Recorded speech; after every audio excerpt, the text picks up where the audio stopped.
बिस्मिल्लाहिर्रहमानिर्रहीम। अस्सलाम वालेकुम वरहमतुल्लाहि वबरकातुहू। नाजरीन, मैं हूं मोहम्मद सावल और आप देख रहे हैं हिस्टोरियन सावल। सीरतुन नबी के पार्ट 7 में खुश आमदीद। नाजरीन, पिछले पार्ट 6 में हमने आपको रसूलुल्लाह सल्लल्लाहु अलैहि वसल्लम और तमाम सहाबा कराम पे होने वाले मजालिम की चंद दास्तानें आपके सामने पेश खिदमत की थी। सिलसिले को वहीं से बढ़ाएंगे और चलेंगे पार्ट 7 की जानिब। नाजरीन, आप जानते हैं कि हबशा की जानिब सहाबा कराम ने 2 बार हिजरत की थी। नाजरीन, ऐसा क्यों हुआ? जब एक बार सहाबा कराम हिजरत कर गए थे तो ये वापस क्यों आ गए? इनके वापस आने पर एक बड़ी ही इंटरेस्टिंग स्टोरी है, आइए हम आपको वो बताते हैं। पहली हिजरत हबशा का वाकया 5 नबवी में पेश आया और इसी साल रमजान के महीने में एक बहुत अजीब और इंटरेस्टिंग वाकया पेश आया। हुआ कुछ यूं कि रमजान के महीने में एक दिन रसूलुल्लाह हरम तशरीफ ले गए। वहां कुफारे मक्का के तमाम बड़े बड़े सरदार मौजूद थे। अचानक रसूलुल्लाह खड़े हुए और बैते हरम के करीब रसूलुल्लाह ने ऊंची आवाज में सूरह नजम की तिलावत करना शुरू कर दी। और रसूलुल्लाह की इतनी प्यारी आवाज में जब तिलावत शुरू हुई नाजरीन, तो तमाम कुफारे मक्का के जितने सरदार थे और जितने भी लोग उस वक्त खाना काबा बैतुल्लाह शरीफ के इर्द गिर्द मौजूद थे, तमाम लोगों पर सहर तारी हो गया। तमाम लोग खामोश हो गए और खामोशी से रसूलुल्लाह की तिलावत सुनने लगे। तो रसूलुल्लाह ने अचानक एक आयत पढ़ी, फस्जुदू लिल्लाहि वअबुदू, कि अल्लाह के आगे सजदा करो और उसकी इबादत करो। नाजरीन, तमाम कुफारे मक्का बिल्कुल बेख्तियार हो चुके थे, उनको एक अपने ऊपर काबू ही ना रहा। रसूलुल्लाह जैसे ही आयत पढ़ने के बाद सजदे में गए तो तमाम काफिर भी रसूलुल्लाह के साथ ही सजदे में चले गए। वो तमाम बेख्तियार हो चुके थे। नाजरीन, बाद में इन लोगों को इस चीज का इतना एहसास हुआ कि जिस चीज को खत्म करने के लिए, मिटाने के लिए हमने एड़ी चोटी का जोर लगाया हुआ था, हम भी आखिर वही कर गए। हमारे ऊपर भी रसूलुल्लाह की आयत का वो असर हो गया जिससे हम दूसरे लोगों को मना करते थे। अब ये इतने शर्मिंदा हुए कि ये खबर फैलना शुरू हो गई। तो इन लोगों ने एक झूठ गढ़ा। इन्होंने कहा कि रसूलुल्लाह ने आयत पढ़ी थी कि तुम्हारी देवियां, तुम्हारे ये जो बुत पड़े हैं, इनकी शान बहुत बुलंद है। तो ये कहने के बाद रसूलुल्लाह सजदे में गिर गए। तो हम तो अपने देवियों को सजदा हमने किया, हम तो उनके आगे सजदे में गिरे। यानी इन्होंने हमेशा रसूलुल्लाह पर झूठ बोले, झूठ दर झूठ, और ये तो सरासर झूठ था। लेकिन ये झूठ भी जंगल की आग की तरह मक्का से बाहर निकल गया और हर जगह फैलना शुरू हो गया। ये खबर हबशा भी जा पहुंची जहां मुसलमानों का गिरोह हिजरत करके गया हुआ था। उन लोगों को यह बताया गया कि मक्का के तमाम लोग मुसलमान हो चुके हैं। इस गलत फहमी में नाजरीन, ये वो वाकया था जिस वजह से उस गिरोह को वापस गलत फहमी में आना पड़ा। ये लोग जब मक्का वापस पहुंचे तो मक्का अभी एक दिन के मुसाफत पर था, एक दिन का सफर बाकी रह गया था। इन लोगों ने वहां पड़ाव डाला तो इन्हें किसी शख्स ने आकर बताया कि आपको जो खबर मिली है वो झूठ है, ऐसा कुछ नहीं हुआ, और उस वाकये की सारी हकीकत बता दी। वो लोग जिनका घर बिल्कुल करीब था, उन लोगों ने फैसला किया कि हम वापस हबशा नहीं जाएंगे, हम मक्का अपने घर ही जाएंगे। तो इस तरह वो लोग वापस मक्का आ गए। तो जो लोग पहली हिजरत करके आए थे उन्होंने बताया कि वो बहुत रहमदिल और इंसाफ पसंद बादशाह हैं, आप जब भी उनके पास जाएंगे वो बहुत अच्छी मेहमान नवाजी करेंगे। इसीलिए नाजरीन, रसूलुल्लाह ने दोबारा सहाबा कराम को हिजरत का हुक्म दिया और दूसरी हिजरत के अंदर 82 मर्द और 18 खवातीन थे।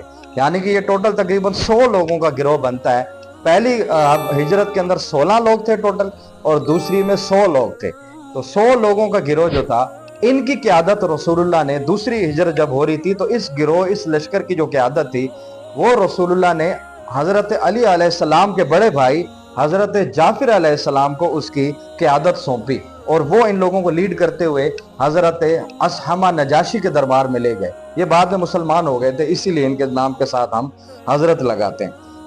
वहां जब पहुंचे तब इधर मक्का में थरथली मच गई कि ये लोग दोबारा हमें चकमा दे के निकल गए हैं। अब हम जरूर अपना एक बड़ा जबरदस्त और मुदब्बिर आदमी हम भेजेंगे जो जाके असहमा नजाशी के साथ डायलॉग करेगा और इन लोगों को वापस लेकर आएगा और इन लोगों को हम यहाँ इबरत बनाएंगे।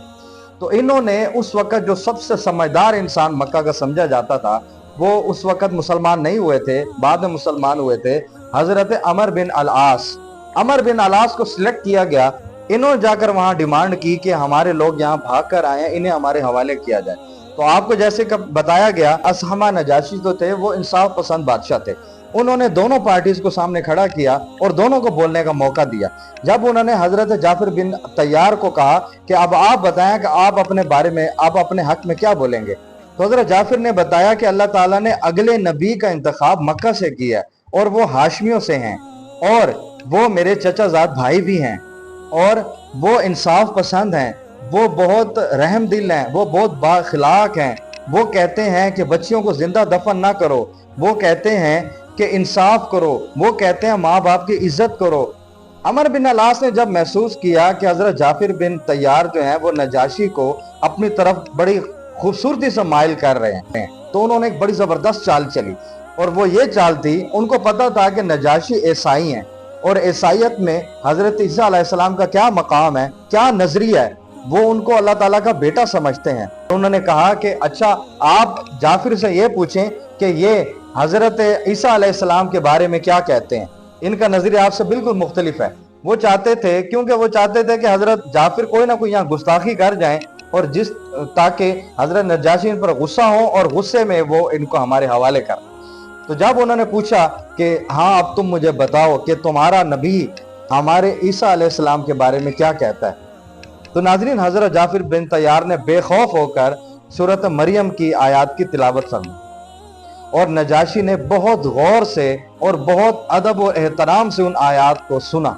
آیات سننے کے بعد نجاشی اتنے جذباتی ہو گئے کہ وہ خود پر قابو نہ رکھ سکے اور ان کے آنکھوں سے آنسو بہہ نکلے۔